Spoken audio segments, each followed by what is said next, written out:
რა არის ტესტირება? ხოლო წლებთან ერთად არ მოდის გამოცდილება. ზოგადად დიზაინერის და ტესტერის როლი ერთმანეთთან გუნდი, ესე ვთქვათ, არის მიმოფანტული. მთელი, ესე ვთქვათ, მსოფლიო მასშტაბით. ყველაფერი ხოცია?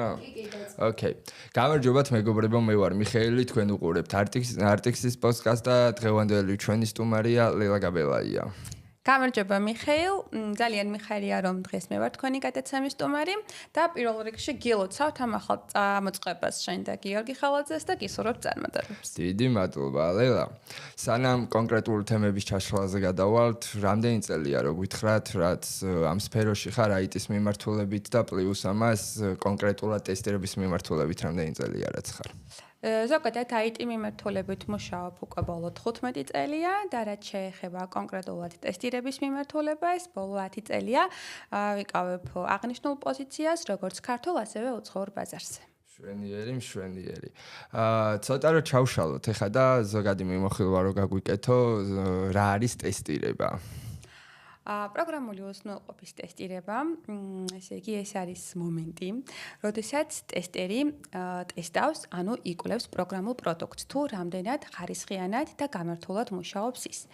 უფრო მარტივ ენაზე რომ ვთქვა, ნებისმიერი პროგრამული პროდუქტი, ციფრული პროდუქტი, რომელსაც ჩვენ ვიყენებთ 21 საუკუნეში, სანამ ის ჩვენამდე მოვა, საბოლოო მომხმარებლებამდე და ჩვენ შევძლებთ მის გამოყენებას, იქნება ეს ნებისმიერი სოცქსელი, იქნება ეს ნებისმიერი მობაილ ბანკი, მაგალითად ფიტნეს აპლიკაცია თუ ასე შემდეგ, გადის სათანადო ძალიან დეტალურ შემოწმების პროცესს, ანუ ტესტირების პროცესს. და სწორედ აი ამ ეტაპზე პროგრამული უზრუნველყოფის ტესტერი ცდილობს იპოვოს რაც შეიძლება მეტი ხარვეში, როგორც ფუნქციონალურ ნაწილში, ასევე დიზაინის ნაწილში, მოხდეს მათი დროული გასწორება და მხოლოდ ამის შემდეგ გამართული და ხარისხიანი პროგრამული პროდუქტი მიეწოდოს ჩვენ საბოლოო მომხმარებელს. აჰა, მშვენიერი.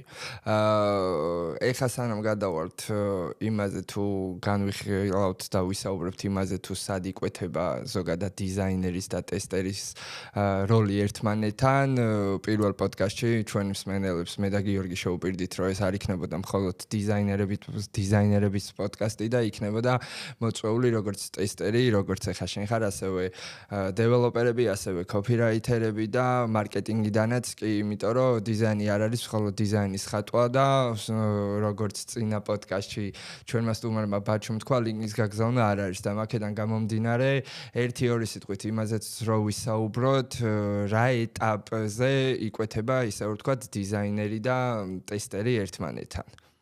პირველ რიგში მე ვფიქრობ, რადგან ცდილობთ რომ მოიცვათ ამ თქვენს პოდკასტში მთლიანი პროგრამული პროდუქტის შექმნის სასიცოცხლო ციკლის ეტაპები, ეს იქნება ძალიან საინტერესო და მრავალფეროვანი, იმიტომ რომ მართალი ხარ, როდესაც ჩვენ ვქმნით ციფრულ პროდუქტებს, ერთი დამოუკიდებელი როლი ესე ამოჭრილად ვერ იქნება. ჩვენ ვართ ერთი მთლიანი გუნდი, იქნება ეს ბიზნეს ანალიტიკოსი, ტესტერი, დიზაინერი, დეველოპერი თუ ასე შემდეგ და რა თქმა უნდა, ყველა ერთმანეთთან გვაქვს კვეთა.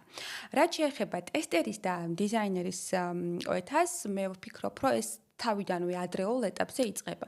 მაშინ როგორც კი უკვე დიზაინერი ქმნის პროგრამული უზრუნველყოფის დიზაინს, ვიცით რომ ანუ ხდება მისი განხილვა. ანუ ვიკრიბებით ყველანი ერთად, მთელი გუნდი, იქნება ეს დეველოპერები, იქნება ეს ტესტერები თუ ასე შემდეგ და დიზაინერი წარადგენს თავის დამუშავარს, ხო?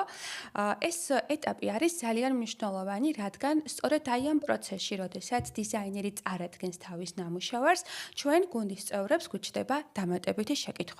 ზოგადად UI UX-ზე რომ ვისაუბროთ, ანუ ეს დიზაინერი როგორია, რომ რა თქმა უნდა ძალიან დიდ შრომას და ენერგიას დებს იმაში, რომ თუნდაც სწორად შეარჩიოს ფერები, ზომები, დაშორებები, ფიქრობს სიმარტივეზე, რომ მარტივი იყოს საბოლოო მომხმარებლისთვის თავისი პროგრამული პროდუქტის ეს დიზაინი, ხო? აი, უფრო ამ კუთხით არის დიზაინერი, ალბათ დამეთანხმები. თავის პროფესიიდან გამომდინარე, თავის საქმიანობიდან გამომდინარე. რაც შეეხება პროგრამული უზრუნველყოფის ტესტერს, ეს უკვე თავისი კომპეტენციიდან გამომდინარე, მას ეს ის უყურებს დიზაინს სხვადასხვა შესაძლო ვარიანტის, შესაძლო кейსის ჭრილში. და უჩნდება შესაბამისი კითხვები და თავიდანვე თანამშრომლობს დიზაინერი და ტესტერი ერთმანეთთან. რამოდენიმე მაგალითს მოვიყვან, მაინც ყოველთვის გასაგები რომ იყოს. აი პირობითად დიზაინერმა დახატა ჩვენი მეგობრების გვერდი. Facebook-ის აპლიკაცია ავიღოთ, როდესაც გადავდივართ ჩვენი მეგობრების გვერდზე, ხო? აი ესეთ დროს ტესტერს გაუჩნდება კითხვები, რომ რა მოხდება მაშინ, რომ თუ ჩემს რომელიმე მომხმარებელს არ ექნება პროფილის ფოტო დაყენებული, რა უნდა ჩანდეს დეფოლტად, ხო? რა მოხდება მაშინ, ანუ როგორი იქნება დიზაინი, თუ რომელიმე ჩემს მეგობარს აქვს გრძელი სახელი და გვარი. ანუ თქვათ, ისევ ერთ სტრიქონზე დაეტევა, თუ მეორე სტრიქონზე გადმოვა და სამი წერტილით იქნება თუ ასე შემდეგ. რა მოხდება ასევე მაშინ, თუ მე ახალი მომხმარებელი ვარ ამ სოციალური ქსელის, შენ არ მყავს არც ერთი მეგობარი, აი მაშინ როგორი უნდა იყოს ეს გვერდი, ხო? ანუ სხვადასხვა კუთხით უყურებს ტესტერი ამ დიზაინს და შესაბამისად თუ დიზაინერს რომელიმე შესაძლო кейსი აქვს, ისე ვთქვათ, გამორჩენილი, ის მარტივად დაამატებს უკვე თავის დიზაინში. ანუ რეალურად მივდივართ იმ დასკვნამდე, რომ დიზაინის შექმნის პროცესში თავიდანვე არის ტესტერი ჩართული, თითოეულ პროცესში რა პროცესებსაც გადის დიზაინი, ესე რომ ვთქვათ, დახატვის პროცესში, შემდეგ დასრულ ფინალში გაყვანის პროცესში და ასე შემდეგ. მაგრამ თუმცა არის ხოლმე შემთხვევები, როცა უკვე ტესტერი მარტო დიზაინს არ უყურებს, როგორც მე ვიცი და ასევე დეველოპმენტთანაც ხშირი კვეთა გაქვთ.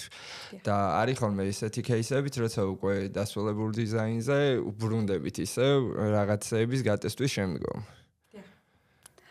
ანუ პროგრამული უზრუნველყოფის ტესტერი, რა თქმა უნდა, ტესტავს პროგრამულ პროდუქტს სხვადასხვა ტესტირების ტიპებით, როგორიც არის ფუნქციონალური ტესტირება და ასევე, რა თქმა უნდა, როგორიც არის დიზაინის ნაწილი. აჰა, მშვენიერი. საბოლოო ჯამში გასაგები არის, კი ბატონო, და დაუბრუნდეთ ისევ ტესტირებას ამ ეტაპზე და მიმართულებები მაინტერესებს, ერთი კონკრეტული მიმართულება აქვს ტესტერს თუ აქვს როგორც დიზაინერს, მაგალითად, product design-ი, motion design-ი, graphic design და ასე შემდეგ, დიზაინერსაც, ტესტერსაც თუ აქვს სხვადასხვა მიმართულებები. კი, ზოგადად ტესტირება იყოფა ორ ძირითად მიმართულებად. ეს არის მანუალ ტესტირება, ანუ როდესაც ტესტერი პროგრამულ პროდუქტს ტესტავს ხელით. ანუ ხელით ხსნის ბრაუზერს, ხელით შეყავს ვებსაიტის მისამართი, ხელით რეგისტრირდება, ხელით გადის ავტორიზაციას, ანუ მონაცემებს ხელით ავსებს, ესე ვთქვათ, ხო? ხელით დააყენებს ფოტოს და ასე შემდეგ. მეორე ასევე ძირითადი მიმართულება, რაც არის, ეს უკვე არის ავტომატიზირებული ტესტირება. როდესაც ტესტირების ინჟინერი წერს სკრიპტს, რომელიც აი ამ ყველა მოქმედებას, რაც მანუალ ტესტერის შემთხვევაში ჩამოვთვალე, უკვე სკრიპტი შეასრულებს. ანუ სკრიპტი გახსნის ბრაუზერს, სკრიპტი გადავა რეგისტრაციის ფორმაზე, სკრიპტი შეიყვანს ველებში სასურველ მონაცემებს, სკრიპტი დარეგისტრირდება და ასე შემდეგ. რაც ძალიან კარგია იმ მხრივ, რომ მანუალ ტესტერს, ანუ რუტინულ საქმეს ძალიან უმსუბუქებს. და რომელი უფრო ხარისხიანი არის რეალურად საბოლოო შედეგისთვის? ერთი მეორეს არასდროს არ გამორიცხავს და აი საერთაშორისო კომპანიებში ან თუნდაც ქართულ კომპანიებში, როდესაც გვაქვს იმის ამბიცია, რომ უნდა შევქმნათ ხარისხიანი პროგრამული პროდუქტი, ეს ორივე მიმართულება კომბინაციაში მუშაობს ერთად. რადგან მანუალ ტესტირება ძალიან მნიშვნელოვანი პროცესია, იმიტომ რომ ჩვენი საბოლოო მომხმარებლები მაინც არიან ადამიანები, ხო?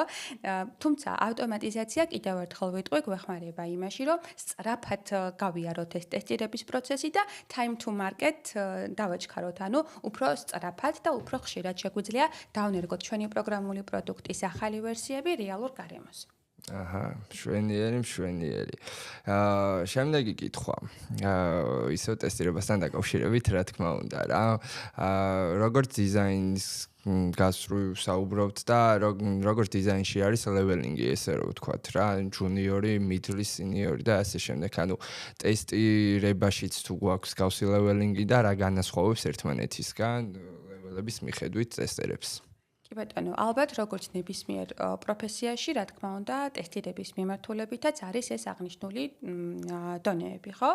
ჯუნიორი ეს არის ადამიანი, რომელსაც აქვს უკვე გარკვეული ცოდნა, შეიძლება გამოცდილება არ ქონდეს ესეთი პრაქტიკული, მაგრამ უკვე გარკვეული ცოდნა აქვს და შეუძლია იმ ძირეული საკითხების სწორად წარმართვა ტესტირების პროცესში, თქვათ, როგორიც არის ბაგების დაწერა, ტესტ კეისების შექმნა, ვებსაიტების გატესტვა, მობილური აპლიკაციების გატესტვა დატვირთვა, დიზაინის ნაწილის და ასე შემდეგ, ხო? Middle levels და senior levels რაც შეეხება, აი რამოდენიმეჯერ ესე ვთქვათ, გამიგია, წამიკითხოს კიდეც ამაზე ინფორმაცია, რომ ბევრს გონია, რომ ეს მოდის აუცილებლად წლებთან ერთად. აი თუ პირობითად მე ვიმუშავებ 3 წელი, მე გავხდები მიდლი. თუ ვიმუშავებ 5 წელი აღნიშნულ პროფესიაში, უკვე გავხდები სინიორი. და აი ამას ყოველთვის რომ ვაკვირდები, მინდა ასევე ხაზი გაუსვა იმას, რომ მხოლოდ წლებთან ერთად არ მოდის ჩვენი, ესე ვთქვათ, მაღალ დონეზე ზედა საფეხურზე გადასვლა, ხო?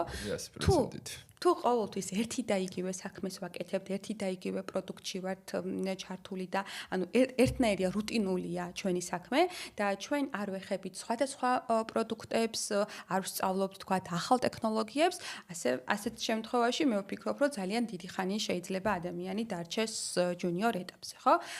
ანუ ყოველთვის ვამბობ იმას, რომ წლებთან ერთად აუცილებელია მრავალფეროვან პროგრამულ პროდუქტებს ვემუშაოთ, თქვათ ვების მიმართულებით, მობაილის მიმართულებით, ავტომატიზაცია, API-ის ტესტირება და ასე შემდეგ. ანუ იმდენად დიდი თემაა ტესტირება, ისევე როგორც IT-ში ნებისმიერი უკვე მიმართულება, ხო, რაღაც ჩვენ უკვე მარტივ და რაღაც კონკრეტულ საქმეებს ვეღარ ვაკეთებთ, ხო, იმდენად მასშტაბურია ეს ჩვენი ყოველდღიური საქმიანობა, რომ აი ესე სხვადასხვა პროგრამულ პროდუქტებს უნდა შევეხოთ. აი ამაში ვგულისხმობ იმას, რომ როდესაც უკვე ხარ სენიორი, ეს იმას ნიშნავს, რომ შენ გატესტილი გაქვს მაგალითად გემბლინგიდან დაწყებული ბენკინგის ჩათვლით ყველაფერი, ხო, და უკვე დამოუკიდებლად შეგიძლია თავიდან ბოლომდე მართო ტესტირების სასიცოცხლო ციკლი სწორად. მშვენიერი. კიდე რა მაინტერესებს, როგორც დიზაინში ვისაუბრეთ წინა პოდკასტზე მე და გიორგი პლუსებზე, თუნდაც ის რომ შეგვიძლია ნებისმიერი ადგილიდან ვიმუშაოთ, სახელფასო რეინჯი საკმაოდ მიმზიდველია ესე რომ ვთქვა და ანუ ძალიან ბევრი ბენეფიტები აქვს რა IT სფერო ზოგადად და ანუ ჩვენ კონკრეტულად დიზაინზე ვისაუბრეთ და ანუ ტესტირების თვალსაზრისით როგორ არის ანუ შესაძლებელია დისტანციურად ის ხარისხი დადო სიტყვაზე რაც ადგილზე მუშაობით არის რა რეინჯი არის და როგორც ვიცი ნუ ამას ამ კითხვის მე კითხო შემდეგ კითხოს რო აღარ გაიწელოს. რაც შეეხება ახლა თვითონ აი ამ პროფესიას, ისევე როგორც IT-ის ნებისმიერ პროფესიას, მე ვთვლი, რომ ტესტირებას არ გააჩნია არანაირი ლოკაცია და არანაირი ასაკი. ნებისმიერი ადგილიდან შეგვიძლია ვემუშაოთ როგორც ქართულ კომპანიებს, ასევე უცხოურ კომპანიებს. ანუ მაგაში არანაირად შეზღუდულები არ ვართ და ვერც ვიქნებით მიხეილ, იმიტომ რომ აი თანამედროვე სამყაროში უკვე როდესაც ვქმნით პროგრამულ პროდუქტებს, განსაკუთრებით უცხოურ კომპანიებში, გუნდი, ესე ვთქვათ, არის მიმოფანტული. მთელი, ესე ვთქვათ, მსოფლიო მასშტაბით, ხო? დეველოპერი შეიძლება იყოს ერთი ქვეყნიდან, ტესტერი მეორე ქვეყნიდან, დიზაინერი მესამე ქვეყნიდან და ასე შემდეგ. უკვე ესე ვთქვათ, დიდად ეფექტური არც არის ალბათ, რომ ერთ სივრცეში, ერთ ლოკაციაში ვიყოთ, იმიტომ რომ კომუნიკაციის საშუალება მაინც ჩვეულებრივად გვაქვს და საიდანაც გვინდა იქიდან ვმუშაობ და პირიქით ვფიქრობ, რომ ეს ძალიან დიდი, ესე ვთქვათ, კომფორტია IT თანამშრომლებისთვის. ასევე არ აქვს არანაირი ასაკი. ძალიან ბევრი სიტუაცია მაქვს ისეთი, როდესაც აი ადამიანები 30 წელს ზემოთ, 40 წელს ზემოთ რადიკალურად იცვლიან პროფესიას და გადმოდიან IT-ში, იმიტომ რომ რაც უკვე შენ ახსენე. პირველი ის, რომ არის ძალიან კონკურენტული და არის ძალიან საინტერესო, სულ განვითარება შეგვიძლია და რა თქმა უნდა, ხელფასები და ანაზღაურება არის ძალიან, ესე ვთქვათ, მიმზიდველი, ხო? დაახლოებით რა რეინჯია, მაინც ჯუნიორი რო ავიღოთ და სინიორი რო ავიღოთ, მინიმალური და მაქსიმალური. ნუ ალბათ ძნელია მაქსიმალური ესე რო ვთქვა, სხვარი, მაგრამ აი საშუალო მაინც აქ მაინც ცოტა ორი კუთხით შევხედავდი, მაინც ქართულ კომპანიებს ალბათ ცალკე გამოვყოფ და უცხოურ კომპანიებს ალბათ კიდევ ცალკე გამოვყოფ, ხო? ჯუნიორის ხელფასი დღესდღეობით იწყება სადღაც 1000 ლარიდან. და აი თქვა მაქსიმუმი რაც გამიგია რომ ჯუნიორს რომელსაც მხოლოდ ჯერჯერობით თეორიული ცოდნა აქვს, კურსები აქვს გავლილი, თქვა სერტიფიკატები და ასე შემდეგ, მაქსიმუმ 1500 ლარია. ანუ 1000-დან 1500 ლარზე მერყეობს ჯუნიორის ხელფასი. მიდლის ხელფასები უკვე იწყება ალბათ 2.5-დან სადღაც 4-4.5, აი ეს range იქნება. და seniors რაც შეეხება, ხო, ეს არის უკვე 5, 6, 7, 8 და ალბათ და კომპანიას გააჩნია, ასევე გააჩნია აი ავტომატიზაციის ინჟინერს შედარებით კიდევ უფრო მაღალი ანაზღაურება აქვს თქვათ ვიდრე მანუალ ტესტერს და ნუ მოკლედ კი ისევე როგორც ნებისმიერ თქვათ IT პროფესიას ტესტირებაში ძალიან კარგი ანაზღაურება. საკმაოდ დიდი კონკურენციაა ახსენე და მოთხოვნა რამდენად არის ბაზარზე და არ გულისხმობ გლობალს, გულისხმობ ლოკალურ ბაზარს მე ამ ეტაპზე. კი, ანუ თანამედროვე მომხმარებელი ჩვენი პროდუქტების, რასაც ჩვენ ვქმნით, უკვე იმდენად მომთხოვნი გახდა, რომ ჩვენც ვალდებულები ვართ კომპანიები, ვინც ვქმნით პროგრამულ პროდუქტს, რომ ხარისხიანი პროგრამული პროდუქტი შევქმნათ. წინააღმდეგ შემთხვევაში საბოლოო მომხმარებელი მარტივად იპოვის ანალოგიურ პროდუქტს და უბრალოდ გამოიყენებს კონკურენტის ვებსაიტს თუ კონკურენტის მობილურ აპლიკაციას. სწორედ აქედან გამომდინარე, უკვე ბაზარი გვკარნახობს, რომ ხარისხიანი პროდუქტები უნდა შევქმნათ და აი რომ შევადარო, მიხეილ 2 წლის წინ რა ხდებოდა, 3 წლის წინ რა ხდებოდა აი ვაკანსიებიდან გამომდინარე ძალიან დიდი პროცენტულობით არის გაზრდილი და ყოველდღიურად იდება ვაკანსიები ტესტირების მიმართულებით. უფრო და უფრო ძალიან პოპულარული ხდება. ნუ დღესდღეობით ყველა მიხვდა იმას, რომ როგორც ისე რომ ვთქვათ, დიზაინერი ჭირდება, დეველოპერი ჭირდება და კოპირაიტერი ჭირდება, ანუ ადრე არ იყო ისე, რომ თვითონ ხან დიზაინერები ტესტავდით, საიტს დეველოპერები ტესტავდით და ანუ ნერნელა უკვე არის ის, რომ ტესტერით საჭიროებას მოითხოვს აუცილებლად თუ გვინდა რომ ხარისხიანი და კარგი პროდუქტი დაიდოს. ანუ ცალკე დისციპლინა არის ეს ტესტირება, ცალკე სასიცოცხლო ციკლი გვაქვს, უკვე იმდენად კომპლექსურ პროგრამულ პროდუქტებს ვქმნით, რომ შეთავსებადი პროფესია ვეღარ გამოდის მიხეილ, თუმცა გამოვყოფთ კიდევ ერთხელ დიზაინერთან კვეთასთან რომ ვისაუბრო, ხო? მიუხედავად იმისა, რომ ტესტერი დეტალურად ტესტავს დიზაინის ნაწილსაც, როგორც თქვი, ფუნქციონალურ ნაწილსაც, მაინც ყოველთვის მიდის დიზაინერთან, ესე ვთქვათ, საბოლოო ხარისხის შესაჯამებლად, რომ რადგან დიზაინერის დახატულია ეს დიზაინი, მან აი ერთი შეხედვით ხვდება, სად არის რაღაც გამორჩენილი ან ხარვეზი, ხო, პროგრამულ პროდუქტში. და იმდენი state არის ზოგადად თუნდაც თითოეულ page-ზე, რომ ანუ ის არ არის რომ მარტო ერთი გვერდი დავხატეთ, ერთი ვარიანტი და ვსო მან მორჩა რა, იმდენი state მოყვება. მე მაგ თითო გვერდს რომ ტესტერი რო არ იყოს ალბათ გაგვიჭირდება ჩვენს კი რა, მაგალითად ტესტერისთვის ძალიან დიდი იმედია დიზაინერი, იმიტომ რომ როდესაც გადავტესტავთ ამ UI UX ნაწილს, მაინც ყოველთვის ბოლოს მივდივართ დიზაინერთან და ვთხოვთ, რომ მოდი შენც კიდევ ერთხელ გადახედე ამ ყველაფერს, რა. აი დიზაინერის თვალი მაინც უფრო მარტივად იჭერს იმ აწტენებს, კინდ ფერში, კინდ ზომაში, კინდ დაშორებებში, რადგან თქვენი დახატულია ეს ყველაფერი და ზეპირად იცით, ხო? და აქაც თანამშრომლობენ ძალიან აქტიურად. ოკეი, წეგარო ვთქვი, რომ ამ კითხვას შემდეგ დავსვავ მეთქი რა. მარტო დიზაინერები არ გვიყურებენ დიდი ალბათობით ჩვენ და მით უმეტეს რო დაიდება ჩვენი პოდკასტი და იქ შენ გამოჩნდები, დარწმუნებული ვარ, ბევრი ტესტერიც გვიყურებს რა და როგორ შეიძლება ზოგადად ტესტირების სწავლა და როგორც ვიცი, სიახლეები გაქვს მაგ მიმართულებით და რო გაგვანდო, რას აკეთებ, იმის მიუხედავად, რომ როგორც ვიცი, ხა არც ერთ კომპანიაზე არ მუშაობ. ხო, ვეღარ, რა საქმიანობ, როგორ შეიძლება ტესტირების სწავლა და ნუ რა სტეპები უნდა გაიაროს თვითონ ტესტერმა. კი ბატონო. თავიდან ვიტყვი იმას, რომ ისევე როგორც ნებისმიერი პროფესიის შესწავლა, ტესტირების შესწავლაც მონდომებულ ადამიანს დამოუკიდებლად შეუძლია. ხო, უკვე იმდენ რესურსზე მიგვიწვდება ხელი, რომ დამოუკიდებლად შეგვიძლია ეს ყველაფერი ვისწავლოთ, თუმცა გაგვეწელება დროში, შეიძლება ცოტა ავწდეთ სწორ რაკურსს და ალბათ ეს მენტორი, როდესაც ყავს ამ მიმართულებით და ლექტორი, რომელსაც ყოველდღიურად შეგიძლია, ხო, კითხვები, დაუსვა კითხვები, მას უკვე შექმნილი აქვს და აწყობილი აქვს ეს თავისი კურსი, უფრო მარტივად და უფრო სწრაფად მიიღებ სასურველ შედეგს. პირველი მიხეილ რასაც გამოვყოფდი და ეს ალბათ ზოგადად ეს ციფრულ სამყაროში ესეა, თუ გვინდა რომ დავიწყოთ ამ ნებისმიერი მიმართულების შესწავლა, პირველ რიგში რაც უნდა ვისწავლოთ, ეს არის ალბათ ინგლისური ენა.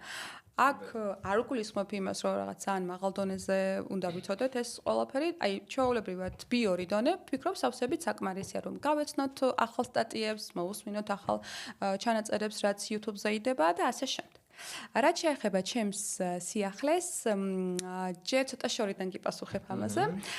ბოლო 6 წლის განმავლობაში ლექციებს ვკითხულობდი პროგრამული უზრუნველყოფის ტესტირების მიმართულებით, როგორც სხვადასხვა უნივერსიტეტებში, ასევე აკადემიებში. ეხლა კი ბოლო რამოდენიმე თვეა უკვე დავაარსე ჩემი აკადემია, რომელსაც ქვია ხარისხის აკადემია და უკვე დამოუკიდებლად ვუძღვები ჩემს ორ საავტორო კურსს, როგორც მანუალ ტესტირების მიმართულებით, ასევე ავტომატიზაციის მიმართულებით, რაზეც ძალიან დიდი მოთხოვნა არის და როგორც კიბეებზე რომ ამოვდიოდით გესაუბრე, უკვე სექტემბრის ჯგუფებიც კი დაჯავშნილია. ძალიან კაი, ანუ მოთხოვნიდან გამომდინარე, შესაბამისად არის დასაქმების პერსპექტივებიც. კი, აი ალბათ კიდევ გამოვყოფდი იმას თუ რატო არის ეს ვთქვათ ჩემი კურსები ესეთი მოთხოვნადი, ალბათ იმიტომ რომ დასაქმების მაჩვენებელი არის ძალიან მაღალი. როდესაც ესე ვთქვათ გავცემ სერტიფიკატს, არის კომპანიები, აი მაგალითად UFC, მაგალითად კრედო ბანკი, რომელიც პირდაპირ ესე ვთქვათ იმ ხელა სანდოობა არის უკვე ჩემს მიმართ გამოცხადებული, რომ აყავთ ჩემი სტუდენტები თანამშრომლობის კი ბეტა. ძალიან კაი, ძალიან კაი. ნუ მოკლედ, რომ შევაჯამოთ 1-2 სიტყვით, დავთქვათ, რომ დიზაინი არ არის მარტო დიზაინის ხატვა, ძალიან ბევრი პროცედურა არის შემდგომ უკვე, ანუ დახატვის შემდგომ უფრო მეტი პროცედურები იწყება, ვიდრე, ანუ დახატვამდე არის რეალურად პროცედურები და დახატვის შემდგომ რა. და ნუ ტესტერის როლი, ესე რომ ვთქვათ, თითოეულმა დიზაინერმა კარგად უნდა იცოდეს და იაზრებდეს რამხელა როლი აქვს რა ტესტერს და რამოდენიმე სიტყვით რო აგვიხსნათ, აი საბოლოო ჯამში როგორ აღწერდი ტესტირებას როგორც სფეროს. ხო, ტესტირებას როგორც სფეროს ესე მოკლედ კიდევ უფრო რომ აღწერო. ეს არის ალბათ მაინც საბოლოო მომხმარებელზე ფიქრი და საბოლოო მომხმარებელზე ზრუნვა. ტესტერი, როდესაც იყენებს პროგრამულ პროდუქტს და ტესტავს მას, როდესაც დაასრულებს ფუნქციონალური ნაწილის ტესტირებას, დიზაინის ტესტირებას და დარწმუნება, რომ იქ კრიტიკული ხარვეზები არ არის, შემდეგ უკვე ამ პროგრამულ პროდუქტს იყენებს როგორც საბოლოო მომხმარებელი. ანუ საბოლოო მომხმარებლისთვის რამდენად მოსახერხებელი იქნება, რამდენად მარტივი იქნება. ასევე აკვირდება სისწრაფეს, ხო? რაც არ უნდა გამართულად მუშაობდეს პროგრამული პროდუქტი, თქვათ თუ ის ძალიან ნელა მუშაობს, ანუ პერფორმანსი თუ დაბალი აქვს, ჩვენი საბოლოო მომხმარებელი მას არ გამოიყენებს.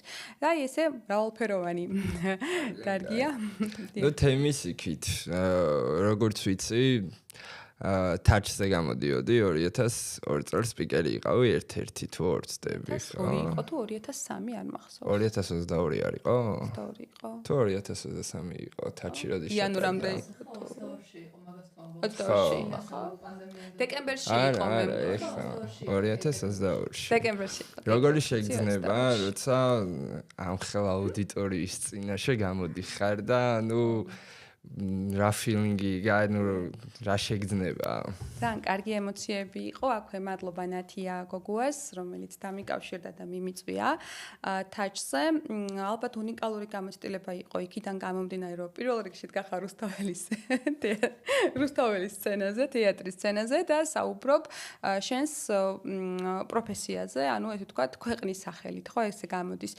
მე მგონი ერთადერთი სპიკერი ვიყავი, ვინც ტესტირებაზე საუბრობდა, ეხლა აჯენდას რო გადავხედე, არ მახსენდება სხვა თუ ვინმე კიდევ საუბრობდა ტესტირებაზე.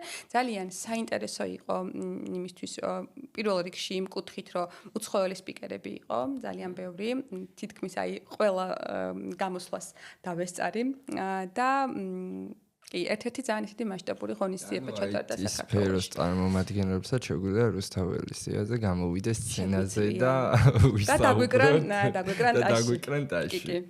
ალბათ ძალიან მაგარი იქნება, ძალიან მაგარი შეგრძნება იქნება, როცა შენ სფეროზე საუბრობ და თან ძალიან დიდი აუდიტორიის წინაშე და თან ლაივში და არა კამერის მიღმა. ძალიან კარგი. და ბოლოს რას ურჩევდი დამწყებ ტესტერებს? რა ნაბიჯები გადადგან, როგორ მოიქცენ და დამწყებ ტესტერებსაც, დიზაინერებსაც, დეველოპერებსაც, ალბათ ყველას, ვინც ჩვენ სფეროშია, ხო? დამწყებებს, აი, ცოტა შიში აქვთ ხოლმე, რით დაიწყონ, უფრო მარტივ პროექტებში უნდათ ჩართვა და ასე შემდეგ. პირველი ვეტყვი იმას, რომ ნუ ეშინიათ და ნუ განიცდიან, იმიტომ რომ ყველამ ჩვენ ვიცით, რომ ის არის ჯუნიორი, როდესაც აყვავს სამსახურში და ესე თქვათ დამოუკიდებლად არ მივცემთ ისეთ რთულ დავალებებს, რისი გადაჭრა მათ არ შეუძლია და ყოველთვის მათ გვერდით ეყოლებათ უკვე გამოცდილი პროფესიონალი, ხო? ანუ ყოველთვის ერთად ითანამშრომლებენ მათთან. და ასევე კიდევ ვიტყვი, ანუ რაც თავიდან თქვი კიდევ ერთხელ გამეორდები, რომ მხოლოდ წლებთან ერთად არ მოდის გამოცდილება და პროფესიონალიზმი.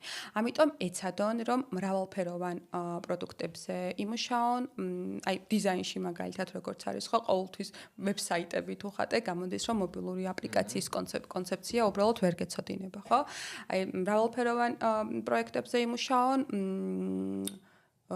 კომპანიებიც ისეთი შეარჩიონ, რომელიც ერთ პროგრამულ პროდუქტს კი არ ანვითარებს, არამედ შეუძლიათ ესე ვთქვათ, ცვლილებები ყავთ, ბევრი დამკვეთები და ასე შემდეგ და კიდევ ეტყოდი იმას, რომ დამოუკიდებლადაც თავიდანვე სამსახურის პარალელურად ისევე როგორც ჩვენ ყველას გვაქვს, თუნდაც პატარა პროექტები, მაგრამ მაინც აიღონ და მაინც ემუშაონ. ნუ პრაქტიკა და პრაქტიკა. კი, ზუსტად ეგ არის, იმიტომ რომ ძალიან ბევრი იწყებს და გონიათ რომ პრაქტიკის გარეშე თავის თმოვა რამე და პრაქტიკის გარეშე არაფერი არ მოდის საერთოდ. საერთოდ არა და კიდევ ერთხელ ინგლისური. ინგლისურიც საჭირო არის, ინგლისურიც აღარ არის უკვე დღესდღეობით ინგლისური საჭიროა ამ სფეროში. ბადლობა ლელა, წარმატებებს გისურვებ შენს აკადემიაში, შენ კარიერაში და სასიამოვნო იყო და ვფიქრობ საკმაოდ საინტერესო პოდკასტი გამოგვივიდა დროებით.